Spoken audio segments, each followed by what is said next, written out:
Yan. So, on the way for pick up. Pero para sigurado mga master, tawagan na natin, no?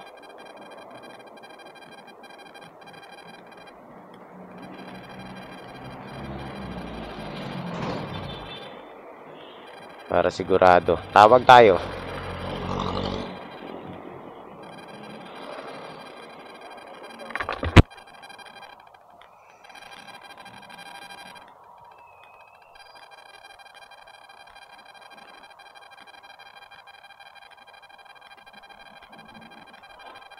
Hello po. Hello po, ma'am. Lala mo po? Para po kay Malu.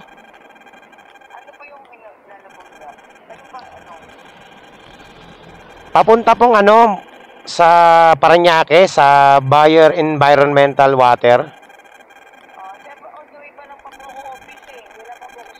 Mga ilang minuto kaya, ma'am?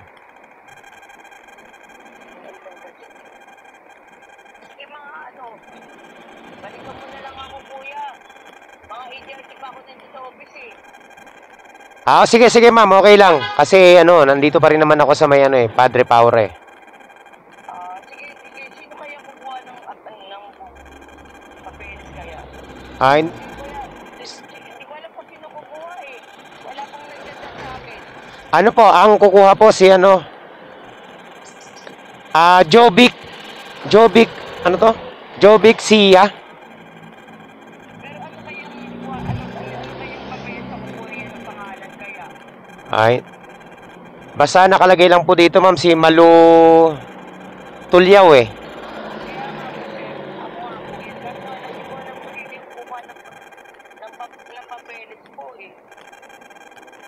Sa inyo po pipick upin yung papeles ma'am, di ba? Oo, sa akin pipick upin, pero hindi ko alam kung anong name yung pipick upin mo. Yun lang. Tawagan ko po siya tapos i-update ko kayo. Sige po sir, okay po. Okay, sige po. Sige po. Okay. Ayun. Mga master, nagkamali siya sa booking. Ibang name yung nailagay niya. Pero na-edit na naman. So, pupuntahan na natin. Iba pala yung tinawagan natin. Okay. So, nandito na po tayo mga master. Saan kaya yun?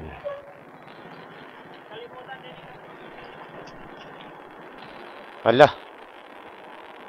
Tama ba to?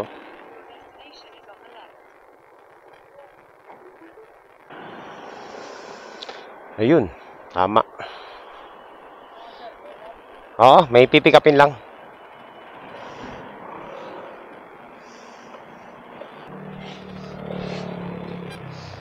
Alright. Teka lang sir. Mukhang nakakabala ako saglit. Okay lang ba? Okay lang? Time pick up mga master. Puntahan na natin to. Mukhang papeles lang din to. Alright. So yan. Puro papeles lang pala dito sa port area.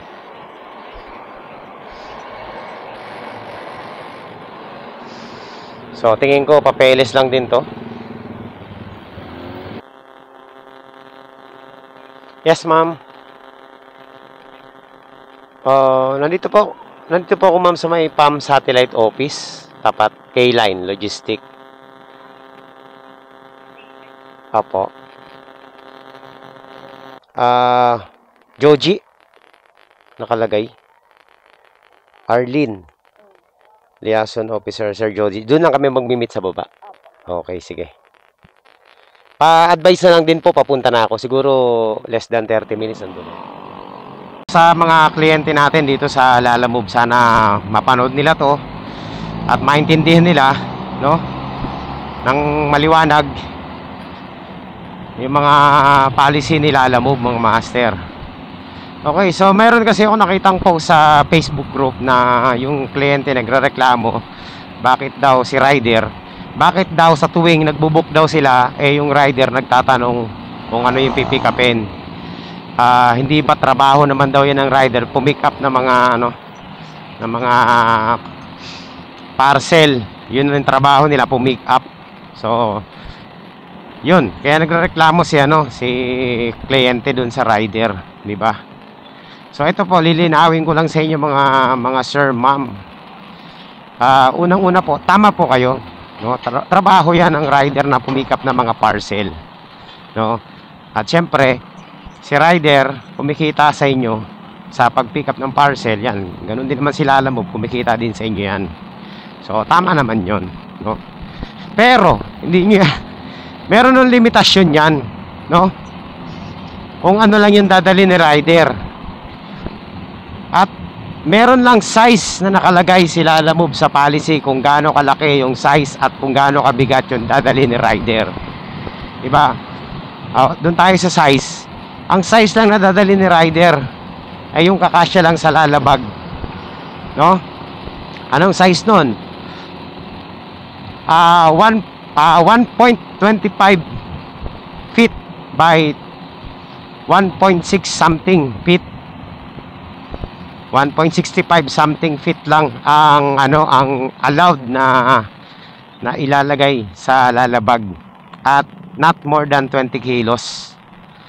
So ngayon, kaya nagtatanong si rider kung ano ang dadali niya, kasi baka hindi kasya sa kanyang lalabag, no? At saka baka mabigat, hindi niya talaga i-carry yun. At ano yung protocol yun, sir, ma'am, ni Lalamove, na bago pumunta si rider sa pick up, kailangan talagang tawagan muna ni pick up, ni rider ang pick up for verification kung ano yung ipapadala, at para malaman kung kung ready na yung mga dadalhin, at syempre kung madaling makontak yung yung pick up. So yan po ang ngayon nagrereklamo ka dahil nagtatanong ang mga rider kung ano yung pipick upin at kung dadalhin, at ang sinagot mo ay trabaho yun ng rider. May point na tama kayo dun, pero 90% mali kayo dun. May mali kayo dun, diba? Tapos lagi nyong sinasabi na may pumick up na yan, ganyan dati. Meron naman mga rider na pumipick up ng ganyang kalalaki. Meron naman mga rider na pumipick up na niyan o nagpadala na kayo ng ganyang kalaki, no? Minsan kasi kaya yan napipilitan si rider na pumick up ng ganung kalalaki dahil no choice na siya. Nandun na siya sa pick up Kasi po, etong mga kliyente na to, hindi naglalagay ng detalye, 'di ba? Ano na reklamo rin kasi ng kliyente nito, bakit nagtatanong si rider?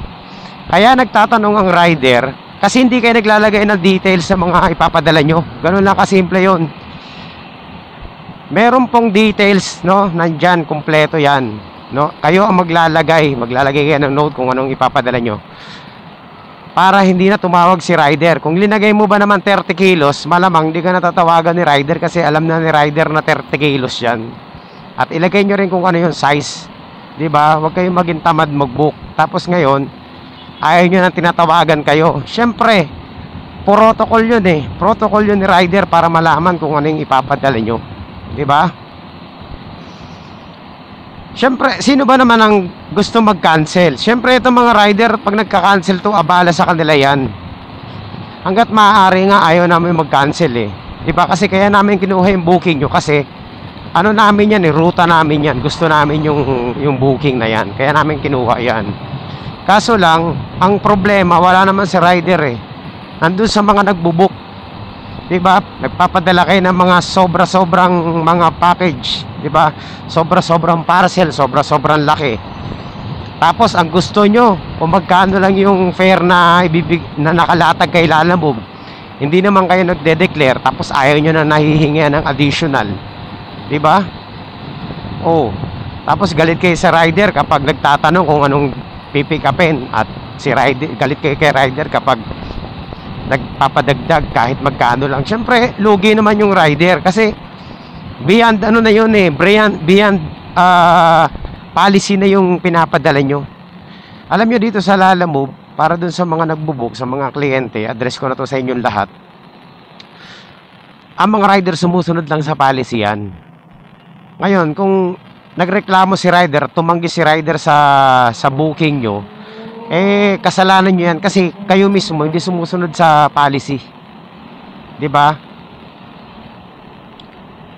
Meron naman nakalagay na sizes kung ano yung ipapadala nyo at ano tawag no, bigat kung anong ipapadala nyo. Dapat doon lang kayo. Kung ngayon, kung alam nyo na yung policy at magpapadala kayo ng oversize at overweight, edi just me, magkusang loob naman kayo, mag-double book nyo na yan, magdagdag na lang kayo. Or pwede naman yan sa sedan 'di ba? Hindi yung magrereklamo kayo kasi kinancel yung booking nyo, kasi tinatawagan kayo ni rider dahil gusto malaman ni rider kung anong ipapadala. Tapos ang idadahilan trabaho ni rider yan mag-pick up at mag-deliver. 'Di ba? Totoo naman 'yon, trabaho yan ng rider na mag-pick up at mag-deliver, pero merong limitasyon. 'Yun po mga master, sir and ma'am. Walang gulangan, syempre, 'di ba? Ang baba na nga ng fare, tapos ganyan pa kayo sa mga rider. Parang kayo pa yung kayo pa yung argabyado sa lagay na yan Linalagay niyo yung buhay ng rider sa alanganin. Ngayon sasabihin niyo may mga pumipick up naman kasi ng ganyan Well, yung mga pumipick up ng ganun, mga master, wala na silang option Kahit ako minsan nadadali ako ng mga ganyan, walang walang details Hindi ko may kakailayan kahit na tinatawagan ko ayaw sumagot 'di ba? Tapos pagdating mo doon, yun pala yun. Minsan ang idadahilan ng mga kliyente natin wala naman siya nare-receive na tawag. Kesyo ganito, may ginagawa, busy. 'Di ba? Mga palusot Ngayon, kung ayaw nyo magreklamo talaga, gusto nyo kunin yan, i-book nyo sa sedan doon sa 200 kilograms. Kasi ang motor is pang 20 kilograms below lang, no? Ngayon, kung mayroon tumatanggap sa inyo ng mga booking na ganyan na malalaki, sigurado ako hindi yun libre, no? Malamang nangihingi si rider ng dagdag kasi talo sila doon sa bigat at saka sa sizes. At alalahanin nyo mga master, sir, ma'am, meron kaming double booking, no?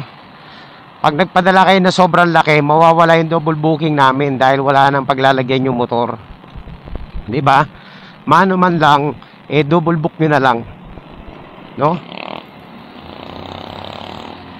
'Di ba? I-double book nyo na lang para para hindi naman lugi si rider. So yun lang, wala lang. And-explain ko lang dun sa mga sa mga magbo-book sa Lalamove. Bago kayo mag-book sa Lalamove, basahin nyo rin po muna kung ano yung policy ni Lalamove. Kasi yung mga rider, alam nila yan yung policy, di ba? Minsan binibroke na lang nila yung policy para lang mapagbigyan kayo sa mga kagustuhan nyo, para mapadala yung nyo, yung mga parcel nyo. Kaso, wag naman laging ganun. Walang rider na gustong magdala ng ng napakalaking parcel. Hindi ho nakakatuwa yung ganun.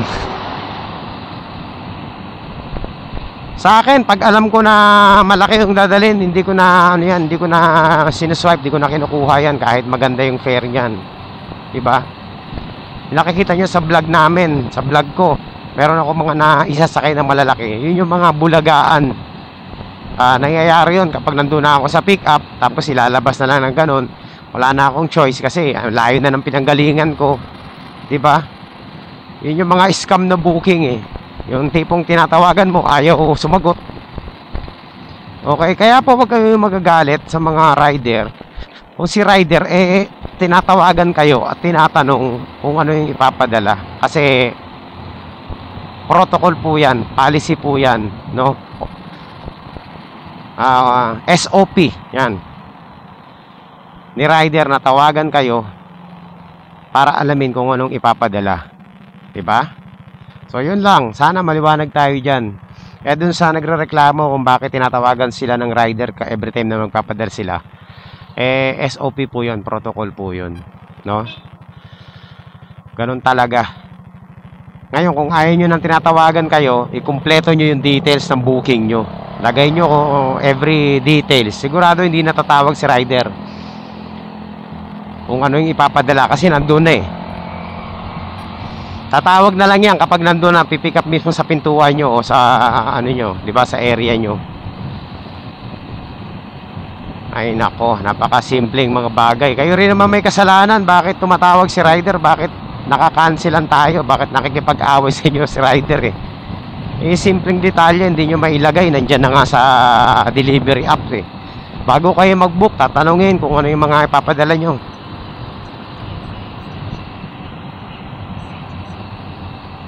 Tapos ayaw nyo pang ano, ayaw nyo pang sumunod sa policy.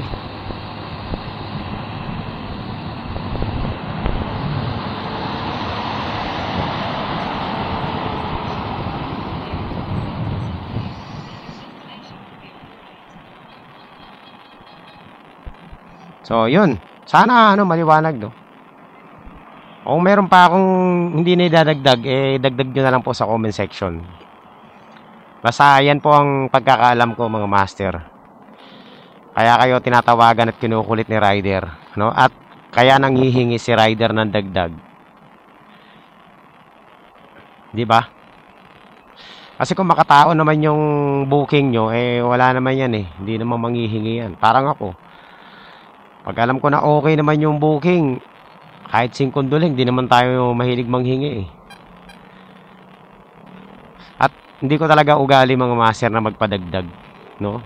Doon lang ako sa patas. Ngayon, kung alam ko naman talaga na argabyado na ako, eh talagang hindi na ako magdadalawang isip. Ngayon, kung ika-cancel nila, okay lang sa akin. Hindi ako talo. Kasi alam ko talo ako dun sa booking, kaya ako nagdadagdag eh. 'Di ba? So, 'yan. Comment down below kung meron kayong mga mga violent reaction sa sinabi ko. Lalo na doon sa mga buraot na nagbubuk, mga pasaway. Okay, nandito na tayo mga master, Double Dragon Plaza. Malapit na. Eto sir. Kali ano lang. Saan galing to? Galing kay Arlene. Kayo po ba si Sir Sir Joji? Oo. Ayan. Kay Arlene sa may port area. Port area? Oo. Doon ko pinik up yan eh. Magkano to? 120 lang boss. Let's go, let's go. So ayan, 120 mga master. Plus 200 plus 201. Okay. So ayan mga master, nandito na tayo sa ating sa ating drop off. Saan kaya to dito?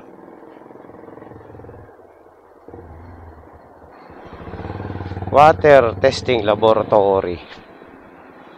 Sana ba yun? Water Testing Laboratory. Eh boss, nandito na ako kanina eh. Oo. Oops. Kaya sir kulang pa ng 10.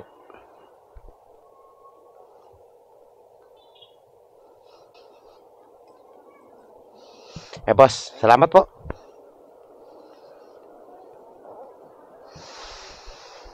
Okay, ginawa ng 220. Panalo mga master. Isa tayo dito. Alright, thank you sa tip.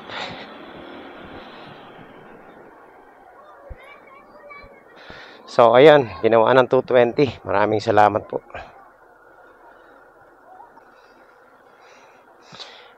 Alright, so ayan mga master. Diretso na tayo sa ating biyahe.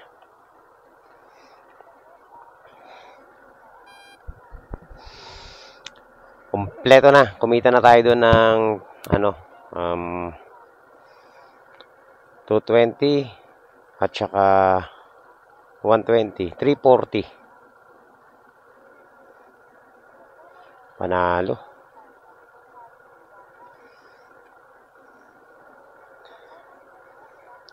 So hanap tayo ulit ng booking. So ayan mga master, meron na tayong booking ulit, no. Ito 124 dito lang sa Parañaque, sa may St. Thomas. Okay, tawagan natin muna to para malaman natin kung saan ang way. Naalala mo po, Nandito na po ako sa may 5C. Tama po ba to? St. Thomas Street. Sige. Sa ano to, ma'am, di ba? Sa may Parañaque. Sa kabila. Ha? SNR, papasok ako dun sa loob.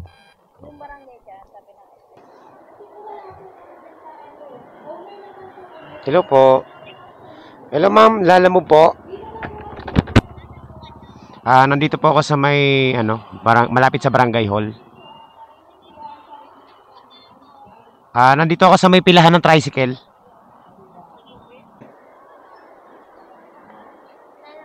Kayo ba yun? Anong pangalan? Oh. Teka.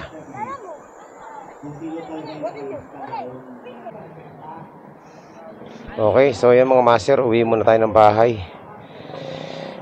Yan, nakatatlong drop off. Kumita tayo ng 400 plus dyan. Uwi muna tayo kasi may gagawin pa ako sa bahay. Mamaya na lang tayo babalik ulit sa biyahe pag meron pa tayong oras. Okay, quality po mga master. Okay, uwi muna tayo. Total, malapit na tayo sa amin. Uwi muna ako kasi meron pa akong asikasuhin muna sa bahay. Pabalik na lang tayo mamaya kapag sinipag tayo. Kaya mga master, kakauwi ko lang, no. Nag-CR muna ako dito sa bahay. Grabe, sumama yung yung tiyan ko eh. Sakto naman kanina pag uwi natin.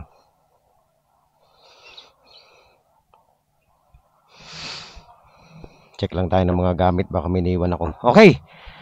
So, habang tayo nagpapahinga sa bahay, ay meron tayong nakuhang booking.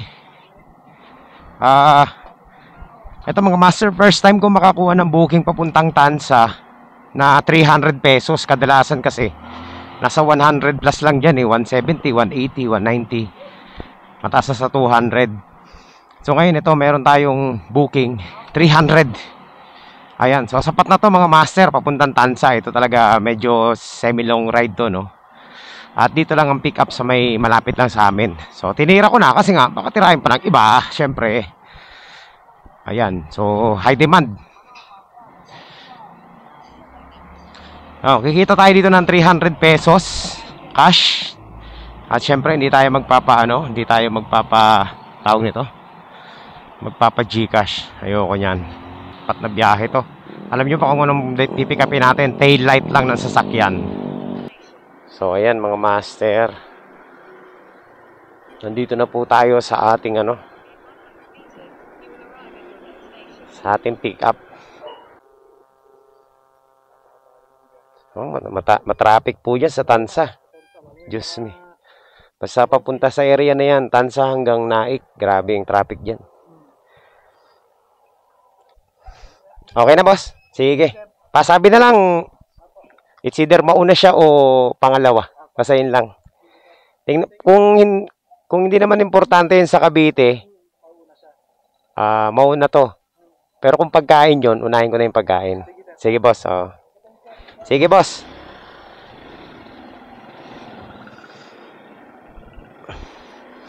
Alright. So ayan mga master, dalawang booking natin. Dito po sa dalawang booking natin, kikita tayo ng 500 plus. Isang 300 at saka isang 207. Ayan. So Cavite City at saka Tansa. Quality, di ba?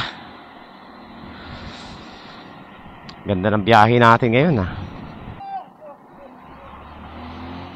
Alright, so ayan mga master, pupuntahan na natin yung pick up natin dito sa may CAA. Diyos me, medyo kinabahan ako. CAA to eh. Hindi ko alam kung ang papadala nito napakalaki o bahala na. Lalamove pick up po. Nandito po ako sa pinaka-crossing ng Santol Street eh.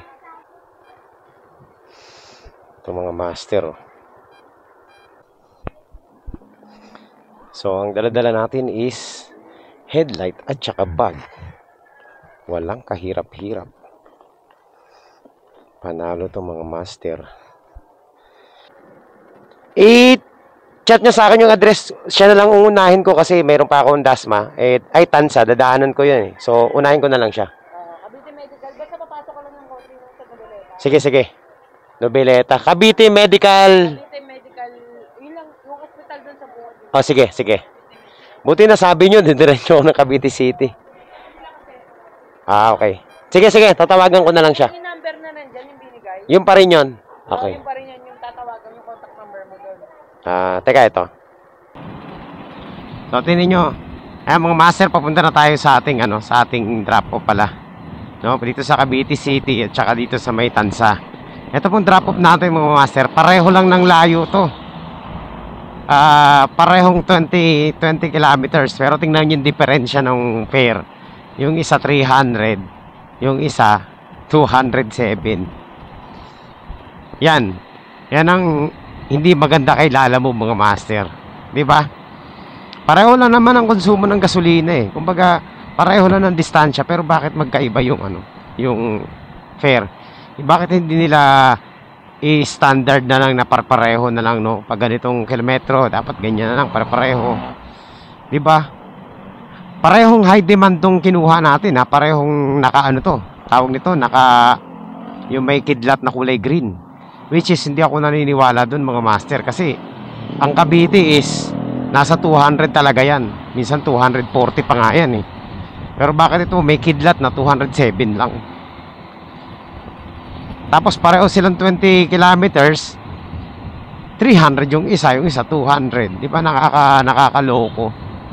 Kaya kailangan talaga, nagbabasa talaga tayo, eh. Sa atin, kaya natin kinuha tong Cavite City kasi may kasabay tayong Tansa. So, at least, kaysa bumiyahe tayo papuntang Tansa na mag-isa lang, 300 lang. O di, kunin natin yung Cavite na 200 plus. Meron tayong, panggasolina. Sobra pa tayo ng 400, di ba? So, yun. Medyo, kahit pa paano, diskarte din.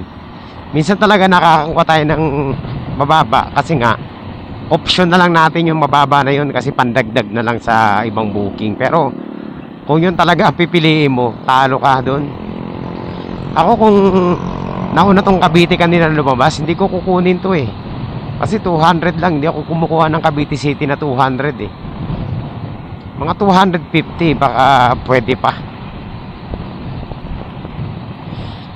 So yan po ang ang hindi maganda kay Lalamove, no? Hindi pare-pareho. Wala siyang wala siyang talagang standard na na fare. Wala kang base fare eh. Agoy talaga kung medyo hindi mo kabisado yung mga ruta. Po tayo mo. Alright. So ayan mga master, nandito na po tayo sa Cavite Medical. Ayan, dito na yung ating dito na yung ating drop off. Ma'am, nandito na po ako sa may Cavite Medical Center po. Sige po, dito lang po ako sa may sige po. Dito lang po ako sa may sa labas. Alright, so yun mga master. Successful po ang ating drop off dito sa Cavite City. Dito na naman to sa may boundary lang, mas malapit. Hindi mismo sa city, sa checkpoint lang. So ayan, let's go. Punta na tayo ng Tansa. Oh grabe ang lakas ng alon, no. Daming walang isda dyan. Tayo makapag-fishing. So, puntahan natin itong Tansa, yung tail light ng sasakyan. Let's go! Okay.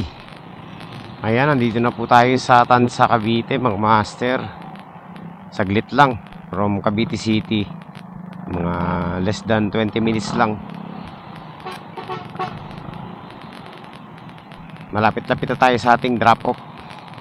Konting-konti na lang. Hello, boss. Lalamove. Nandito na po ako sa may Potter House Christian Center.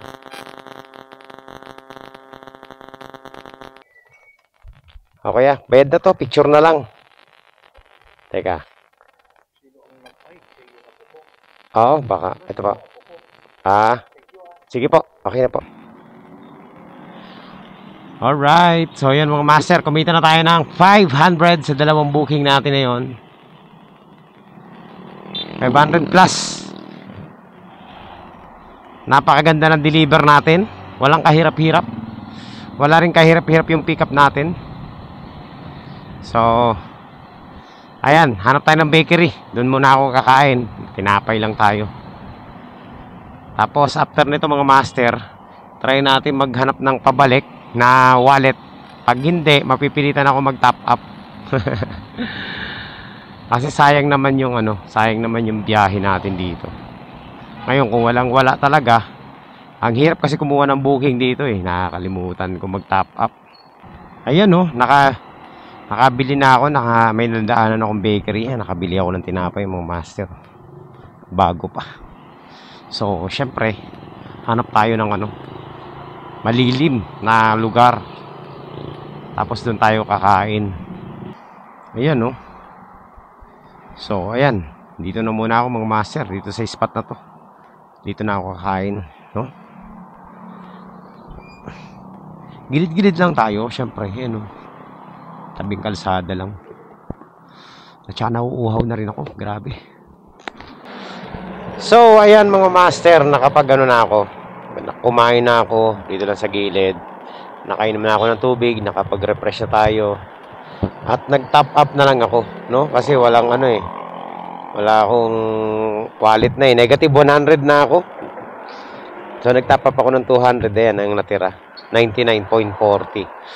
Negative 100.60 ako So yan, pwede na tayo makakuha ng booking ulit, Subukan natin kung makakakuha tayo pabalik ng Las Piñas. Ayan Imus, Las Piñas. May pipick upin na sana ako kaso lang, grabe, napakarami. 22 pieces na tumbler. Hindi na. Ang dami nun mga master. Master, ito, manok panabong. May nagbook ng manok panabong.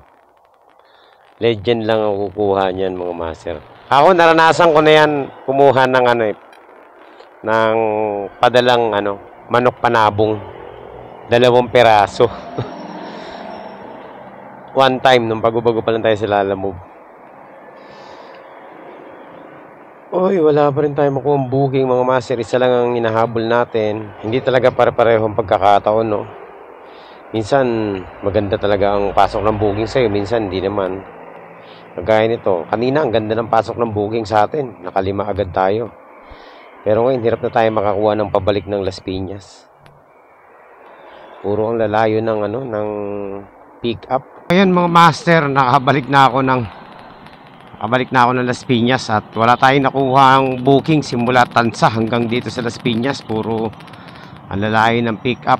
Marami kaso malalayong pick up, Opposite way yung pick up hindi na rin ako nagsapalaran.